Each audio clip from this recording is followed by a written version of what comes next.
I can hear the other side, Matt. I don't even know if I have the stomach to try to give voice to it.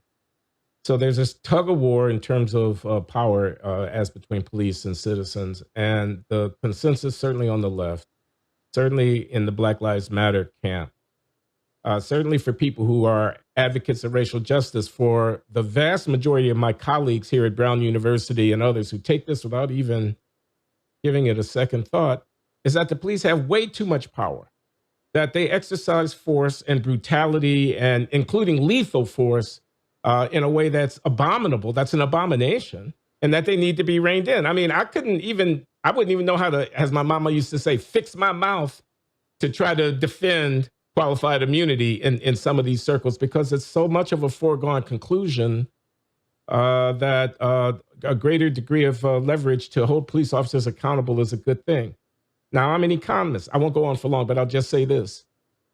Unintended consequences, right? If you can't recruit police officers because when they make a calculation about the benefits and the costs, they find that, I'd rather be driving the truck than doing this.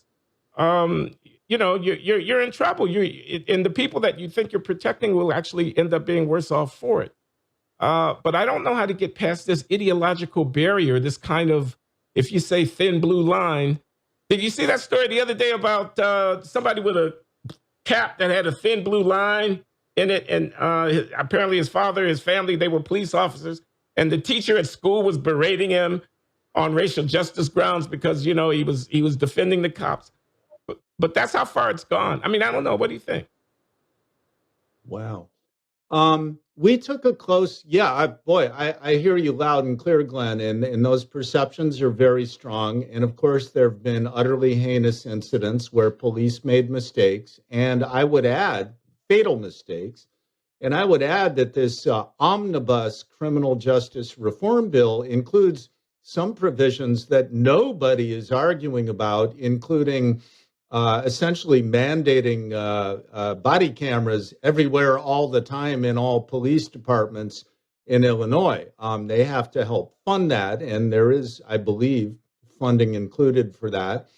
So that's important. And when you look at the body camera footage, you really get some interesting lessons. But let me not jump ahead too far. On the question of perceptions of egregious brutality by police toward Black men and women, we went to the Washington Post database, which is the authoritative source of police-involved killings. And we found that in the most recent year for which there were reliable data, 2020, that 94% of all police-involved killings in the United States involved a victim who had a weapon.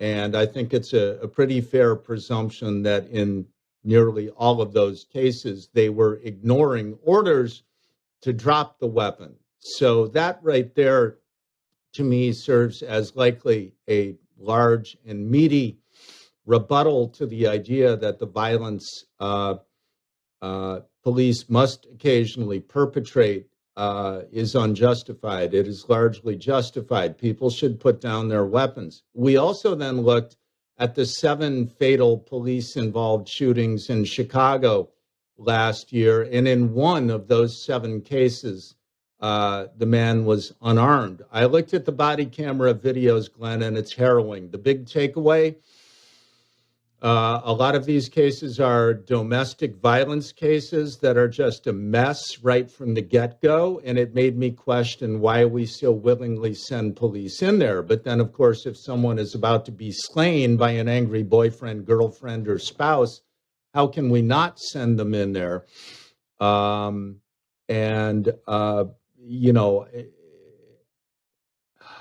It's just vexing. And it leads me to an even broader point. I've been thinking about things, Glenn, in anticipation of our conversation today. And I've been thinking about how much we expect police and teachers to clean up the mistakes made by parents.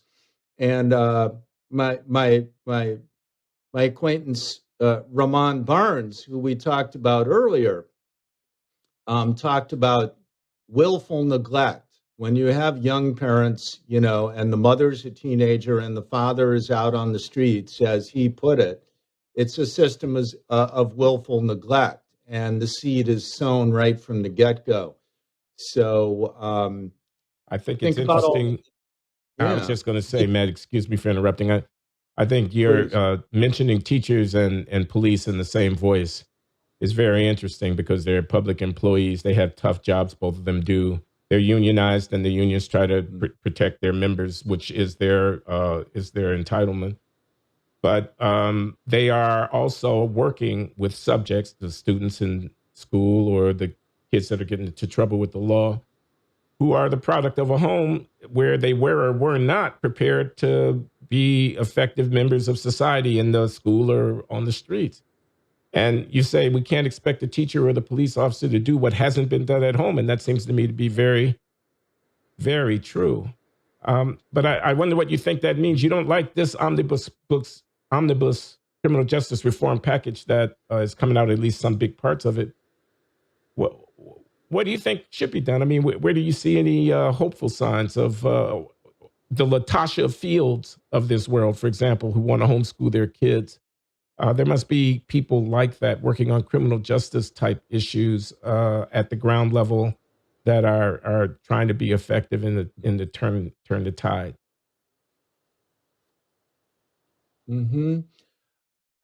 It's a tough one. I think uh, there's kind of a default presumption, even on the right, that it has to start at the grassroots, but it can't just be ad hoc. So then, what does it look like? And there's an old default presumption that pastors and the church are important. And I would like that to be true. I'm not sure still what the influence Um, of the neighborhood pastors are in the African American community in Chicago. I sense that it's still there, but probably, the churches are a lot less full than they used to be.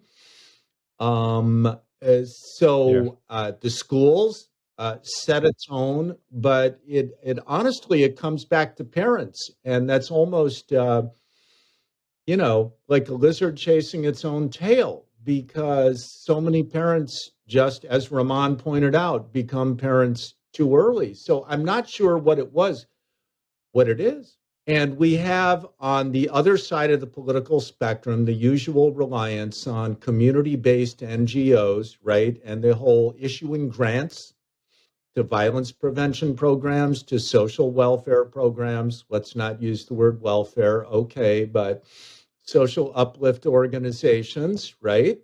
And and that's it. And we get the steadfast insistence that poverty is to blame, and that goes to your long running conversation and argument. It's criminality, not poverty. Rahman spoke at some length, as have others, about culture, and that's an old issue. And I mean, we're channeling Moynihan here, right? But in the year 2022, on the south side of Chicago, I sat down with this knowledgeable Black man who had a lot of street experience, and he told me flat out, I don't know if he even knows who Daniel Patrick Moynihan is.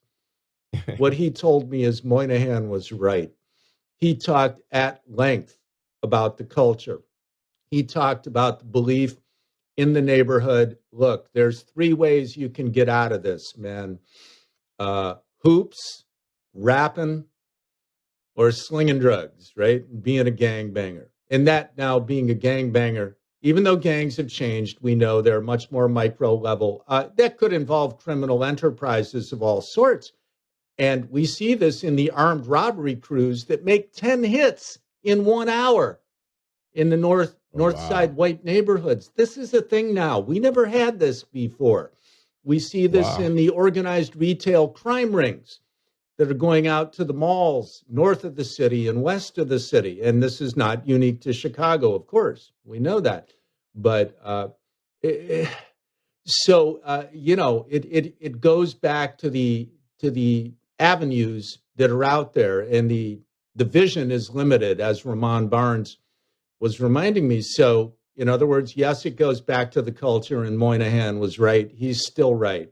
And that's an intractable disagreement that the right will have with the left over that. But I just don't know where we go. And we're not finding the middle ground, and we're not solving the problem. And so it scares me as to the future of America's cities. And yes, we have these activist social justice prosecuting attorneys in all our major cities.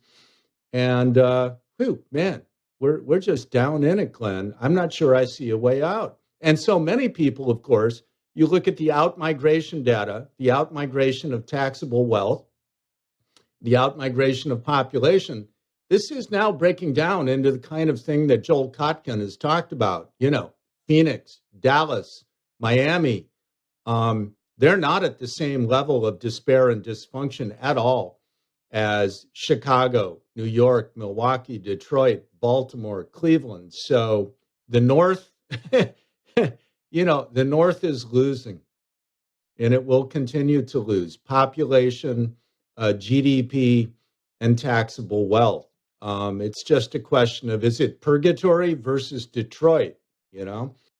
How do you commit 10 armed robberies in an hour? You've got a car, you got 3 or 4 guys in it, you target a neighborhood, you target individuals on the sidewalk. So within a 5 or 6 or 8 block radius, you jump out, 2, 3, 4 guys with guns. You seize upon defenseless pedestrians who are pre-selected by geography and by dress and demeanor. You immediately demand their cell phones and their wallets, basically, maybe jewelry. And you make your hit and you go. And, when you wave the gun in their face, it's over quickly. And they've documented this, particularly at the website CWB Chicago, and there's like 8 bullet points, right, in one story. And they're like, okay, these guys hit on this block and this block and this block and this block. This is a motif. Wow. This is a motif. This is not isolated. This is the new thing. And now it's, as I said, spreading up to like Rogers Park and Edgewater. And I mean, I walk all over the city and I'm like, damn, can I still do this? So it's bad.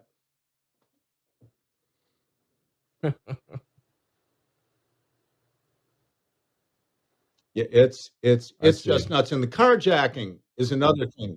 We went into the city of Chicago Police Department's all crimes since 2001 database, which is a bit of a beast to wrestle with, but I had some help. And we got the carjacking totals, armed vehicular hijacking, it's called, for like about 20 years or so. And we saw that this year we're on track to a new record. Now, we'll have to see if that pans out. We did that about a month ago. It's bad all over.